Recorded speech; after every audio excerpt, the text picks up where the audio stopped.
Hello, friends. Thank you. Okay, my being here in front of everybody is an example of what a group of Christians working together and exemplifying Christ to the best of their abilities can do to completely change a person's life. The love that these Christians showed me brought me to know Christ, and I regularly see Jesus in their eyes every day.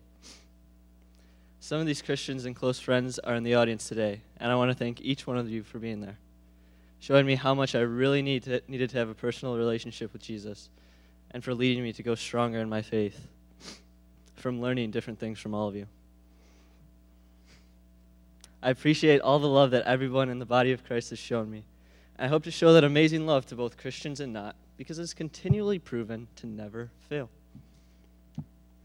I grew up going to a Catholic school and not really understanding who Jesus was and what he did for me. I did not really care to learn about him either. Going to church was fake and meant nothing at that point in my life. In fact, going to church probably put me farther away from God until I eventually abandoned any thought or even a care of there being one in the first place. That period of my life was before and up to my freshman year of my high school. Little did I realize that God still had a plan for me, and I started to hang out with a kid named Mike Duffy. Duffy and I became really close friends, and I started to hang out with him all the time, but never on Fridays. I remember him saying that he was going to coffee house at church, and I was like, there's no way that you are bringing me there.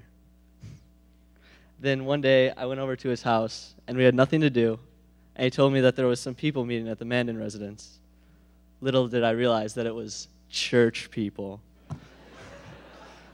So we went, hung out, and when we left, I told Duffy that it was one of the lamest things that I've ever been to, and made fun of a few nameless people. I expected to never see these kids again, but that didn't happen. Duffy invited me, and I ended up going to an event called Big Toy at Bloomingdale Church, where they happened to make me write down my information unwillingly. Then the emails started to come, and people like Sarah, Liz, and Maddie started to talk to me so much all the time and really just bugged me a lot about going to coffee house and youth group. Not only did the emails come, the instant messages, the phone calls, and every little possible way, every way to contact me, but I also started to hang out with Mason. He was a great example, and by becoming friends, I could learn who Jesus was and see in some ways what it meant to be a Christian. Through all these factors, I ended up going to church and meeting the body of Christ that would help bring me to Christ himself. The love of this body and the fact that I saw Jesus in every one of their eyes brought me to the conclusion that I was missing something.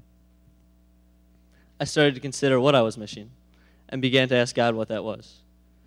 As I observed the body of Christ and listened to what they said, watched their actions, and tried to contemplate what they had, I found myself lacking and unable to.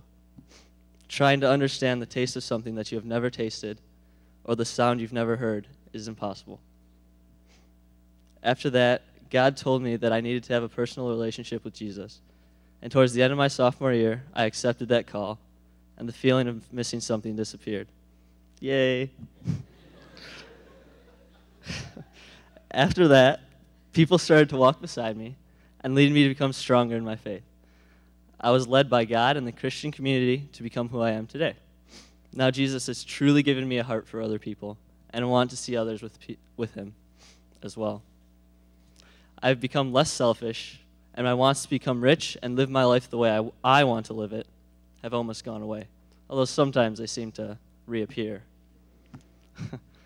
I now realize that my main focus in the world is to do everything to please God and advance his kingdom using the talents he gave me.